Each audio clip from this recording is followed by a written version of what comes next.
Hi booktube, I'm here with a book haul. Yes, a book haul, another one. Just don't give me any money anymore because this could be spent on books. I'm gonna start with the few new books that I bought, and then the rest are all from a used book sale that I attended yesterday. So you'll already have seen this one. It's on my June TBR, that's why I bought it. Raven Stratagem, Machineries of Empire Book 2 by Yoon-Ha Lee. The first book in this series, Nine Fox Gambit.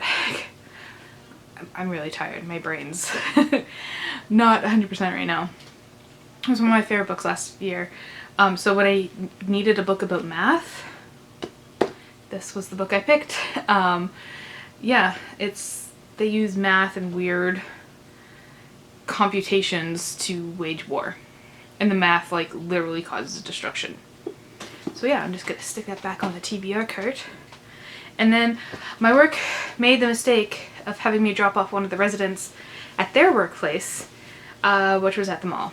And this mall has chapters, and I was drawn to the store even though it was on like the other side of the mall. I'm not complaining. I got The Fires of Vengeance by Evan Winter. I got this out of the library, but I think looking at its 500 plus pages, that probably wasn't a good idea. And I'm just now realizing, I don't know if this is purposeful or what. I don't know if it's more yellow up here than down there. Interesting. As long as the page is readable. Yeah, so I actually went out and bought this new, and this is the sequel to Rage of Dragons, which was another book, I think 2020 or 2019, maybe even last year. All the years kind of merged together. Another one of my favorite books. So I was really looking forward to the sequel. I loved how the main character and his approach, it's nothing I would ever do, but like it's really interesting reading his approach, and I can't tell you because it's a big spoiler for the first book. The other new books I got were discounted, and I've been looking for this book for a long time. I never wanted to pay $37, and I wanted it in hardback to match my other editions of this, and this is Only Human. See the $8 sticker right there. Only Human by Sylvain Nouvel, and these are called the Themis Files, and so each chapter is done in like a different thing. They're files, interviews, personal files, video camera descriptions, like, yeah. Let's see. Interview. What's this next one? Interview. Okay, a lot of interviews in there. But yeah, it's about them finding this giant hand, and all the pieces start coming together. Yeah, so I'm excited I can finally get to the third in this series. And I'm not editing this, so you're gonna hear the books hitting the floor. You're gonna see me bend down to pick the books off the floor because I didn't think this all the way through. I said I have a bit of time right now. I'm tired, so the filter's gone, so maybe it'll be more entertaining. So let's just film it. This is another book I wanted. I have it on ebook, but I'm always more inclined to pick up physical books, especially if they're hardcovers. I'm one of those few people who absolutely loves a hardcover. I like checking underneath just in case. And this is Vita Nostra by Marina and Sergei Dyashenko. And I do believe, yes, they were born in Ukraine, lived in Russia, and now in the United States. And this is like a fantasy where this girl kind of gets told that she's going to go to a school. And it seems kind of dark. I don't know, we'll see. Vita Nostra. That's the end of the new books. Let's get into the used books. There was a sale benefiting Canadian Women's Federation University thing. Sure, I wanted to support it, but also like book sale. As long as you're not supporting like, you know, like guns, pro guns, or anti other things, you know what I mean. I'll be at that book sale. Anyways, I got the book of the City of Ladies by Christine de Pizan, and this seems like one of the first ever fantasy novels. Nothing interesting on the inside, besides the words, hopefully. It was first published in 1405, first translated to English in 1521. Okay, I'm gonna read this part. The three daughters of God, Reason, Justice, and Christine's own creation, Rectitude, have come to help her build the City of Ladies. Because women have been attacked throughout history, they need a safe, fortified place where they may dwell in redeemed and recorded truth. Seems interesting. Then I got The Sparrow by Mary Doria Russell. This I had on ebook. I tried to read it and then forgot about it. It happens often when I read ebooks. Yeah, and this, I believe, is about missionaries in space. They're being sent to another planet after aliens are discovered. We'll see. Then I got Jazz by Toni Morrison, just because it's Toni Morrison. This one is the story of a triangle of passion, jealousy, murder, and redemption. Yeah, I don't need to know anything more than Toni Morrison wrote it, because Beloved was just amazing, so. And they didn't have a copy of Beloved. I'm so mad. Beloved is one of the books that were lost in the move. I'm now noticing like a whole bunch from my saying. I'm not going to go through it. Anyways, I also got a copy of Kafka on the Shore by Haruki Murakami. And I'm currently reading Killing Commendadori. I'm really near the end. I'm enjoying his writing. There's some caveats to that. I'll talk about that later. But I enjoy his writing to pick up another one of his books. And this one is about a teenage boy, Kafka Tamura, who runs away from home. Either to escape a gruesome Oedipal prophecy or to search for his long missing mother and sister. Okay, so is this I don't know, Haruki Murakami's weird. Yeah. And then I got Lmnop by Mark Dunn, and this is, oh, I guess that's Lmnop. I just got that. I didn't look too closely at the cover. I just saw the title and went yoink. And this is about a person who lives in a place. Oh, sorry, I just got, like, I didn't get spoiled because I know the premise of the novel, but it's pretty cool. Anyway, she lives in a place where every now and then the government decides to ban a letter, and it gets like progressively worse. So like the writing then has to not use that letter anymore. Where is it? I just saw it. She's spelling farewell PH, so I guess you get creative with how you're spelling. That's interesting. Then I'm picking up 2 books at once because this month I read The Pearl That Broke Its Shell, and I found a copy for myself. And because I really enjoyed it, and I think she's becoming one of my new favorite authors. You notice in the other book haul I did earlier, yeah, I've been buying a lot of books. I also bought another book by her, something about a window, a room without windows, something like that. I don't know where it is. I'm going to reorganize my bookshelves. They're all over the place because I bought so many books recently. Yeah, so this is about Pasha Bosh, which is not a name, it's a thing that happens in Afghanistan, where if a family has only daughters, they can make one of those daughters into a son, so that they can then do things for the family that the daughter can't. And then I also picked up When the Moon is Low by Nadia Hashimi, and this is about a person who's escaping Taliban rule in Kabul and ends up in London. And this cover is really shiny. I like shiny things. Books are falling. Just gonna pick up. Oy! You'll notice why I said that in a second. They're all hardcover.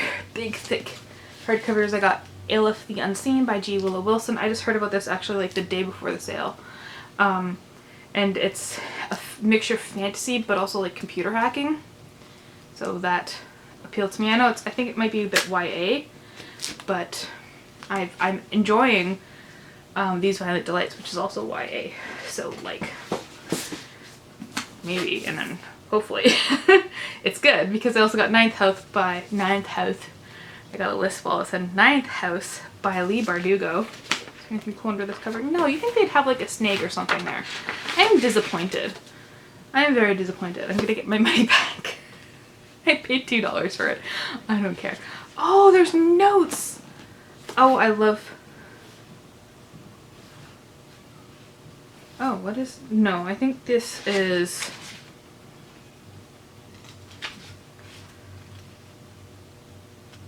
I think it's like a special edition where the author included her own notes in it. Okay, I got really excited there for a second. I love annotated editions. Night Health, you've probably heard of it. I can't say Night Health. This is not gonna work. Okay. Then I found this huge edition of Charlotte and Emily Bronte, the complete novels. Jane Eyre, Wuthering Heights, Shirley, Villette, and the Professor. I've read Jane Eyre. I don't really like it. I read Wuthering Heights. I love it. I just kind of really like this edition. I'm gonna check under for the hardcover. Ooh, nothing, but like that's a nice shade of gray.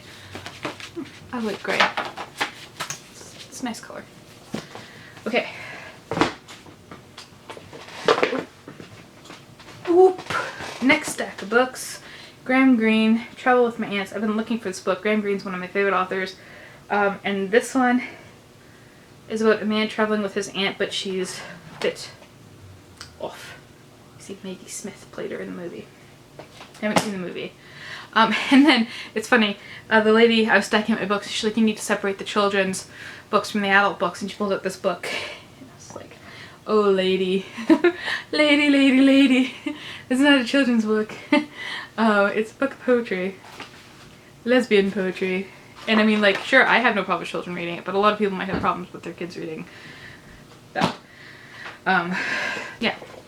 Half of Man is Woman by Zhang...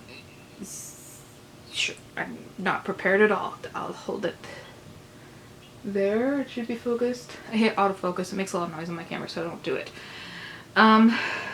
Yeah.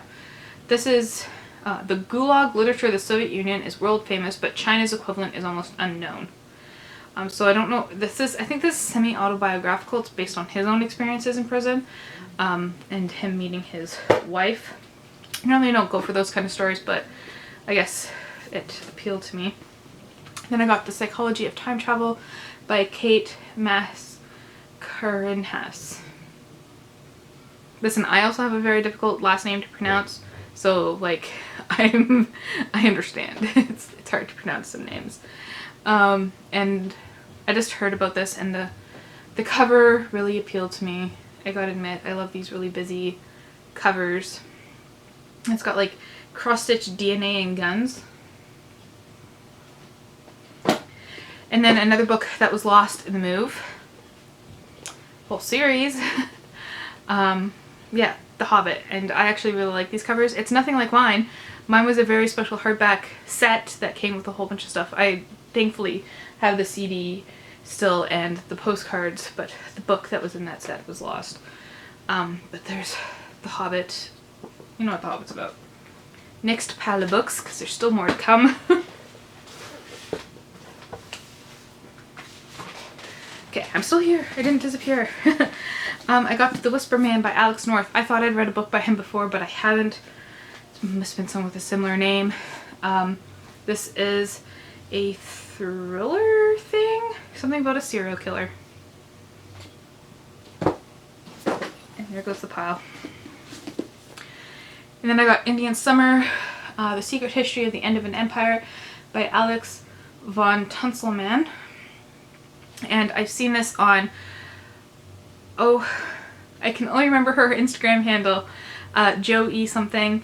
I can't remember her booktube channel, but I'll put it in the description bar down below. She's been raving about this book lately, and I'm surprised I actually found it at the used book sale. It's about England's role in the partition. The books are just all over the floor. And I'm just like taking a deep breath. It's been a long week. Anyways, Blood Meridian by Cormac McCarthy. Amy Gets Lit did a whole deep dive on this, and I haven't read the book yet. So I saw it and picked it up. Just throw you on the floor. It's okay, there's nothing else on the floor. They're not gonna get wrecked. And then, drum roll, I thought I was only missing one Vinyl Cafe, and that was The Revenge of Vinyl Cafe, so I've been keeping my eye out for that. But then I saw this Vinyl Cafe, and I was like, I don't have that Vinyl Cafe. And it's actually a recently published one, even though he's passed away, so I'm not entirely sure. Oh, it has some classics. Okay, it's just I see why. So this is a combination of some stories from the other books. I don't care. Stuart McLean, I'll buy it. Is there something fancy under this cover? No, it's just red. But I really like this yellow. Anyways, yeah, Stuart McLean writes short stories. He hosted a radio show called The Vinyl Cafe and read his short stories, or told them, more so, and his voice is just so, like, unique. And he passed away quite a few years ago now. Yeah, and well-loved storyteller. Very, like, heartwarming, slice-of-life type stories. Speaking of heartwarming and slice of life, it's not. This is The Fountains of Silence by Rita Sepetys. I'm going to check under this cover too. I haven't done that. It was kind of, oh, it's got a little flourish on it. The book sale was very chaotic because they had arrows on the floor, but like there's rows of books on this side and rows of books on this side, so you had to go like up and down, and they didn't really leave you enough room to like maneuver, even though they had like the whole length of them all. I'm not talking about the sale, I'm talking about the books. Fountains of Silence, Rita Sepetys. It was well loved a few years ago on BookTube. Oh, it's very short chapters. I love short chapters. And it takes place in the Spanish Civil War. Last stack of books, I promise. Unless I look around and see something else I bought recently. Another Toni Morrison, Paradise. There's the woman herself. I didn't need to know what this was about, as I said. Toni Morrison's name is enough to sell me. Yeah, I'm not going to read I don't read blurbs for myself, so I'm not going to read blurbs for you. Sorry, you're not that special. You can look it up on Goodreads if you want to know more. A Gentleman in Moscow by Amor Tolls. And the lady, I heard about this on BookTube like for years. And then the lady, as I was checking out, said this was her favorite book too. The lady who thought Sappho was a children's book. Oh, those are bees. There's bees on the inside cover. This is another historical fiction, 1922, during the Bolshevik Revolution in China, and we follow a a count, and he's under house arrest. I don't know. I probably identify more with the Bolsheviks than the count, but we'll see. We'll see if you can convince me. And then I got My Dark Vanessa. It's all over BookTube. I just kind of snatched it because it's slightly intriguing. I really liked Lolita. This will not have the magic of Lolita. I know that because the magic was in the writing. Wow, I don't know what time it is. It's like 9. It's too early to go to bed, and that's why I'm doing this. I'm trying to stay awake just a little bit longer. This is about a woman who realizes that the affair she had with her teacher when she was younger was probably not as consensual as she thought it was. And then I have the only Neil Gaiman book I haven't read yet, which is the Graveyard Book. So I finally have that, and I'm very tempted to put this on my TBR, but there's already 15 books, and like 4 of them are over 700 pages, so that's good. Next month. And the last book is another book that I have on ebook, but I'd rather have it on physical book, but I haven't started reading this one, and that is Tatooine by Jean-Christophe Rahel. He's a French-Canadian author, Quebecois, and he has cystic fibrosis, and this book I think is semi-autobiographical. My tongue's going faster than my brain. The character in this has that as well, but he's wants to start a new life on a fictional planet. But it talks a lot about okay. He is John McClane. He is the ghost of Obi-Wan Kenobi. He is Meryl Streep. I wonder who Meryl Streep is in the context of science fiction. And then Super Mario Brothers. So it's a geek with cystic fibrosis. Those are all the books I've spent money on in the past week. Hiding. My tax rebate came in. Can you blame me? I spent like $80 on all those books. So like, it's okay. I tell myself that. Yeah, so that's it. Let me know if you've read any of these books. If you want to see me reorganize my bookshelves, I'm probably going to do that tomorrow anyways. Or today when you're seeing this. I don't have anything else to say. If you have anything to say, write in the comments. I hope you have very sweet dreams, and thank you for watching.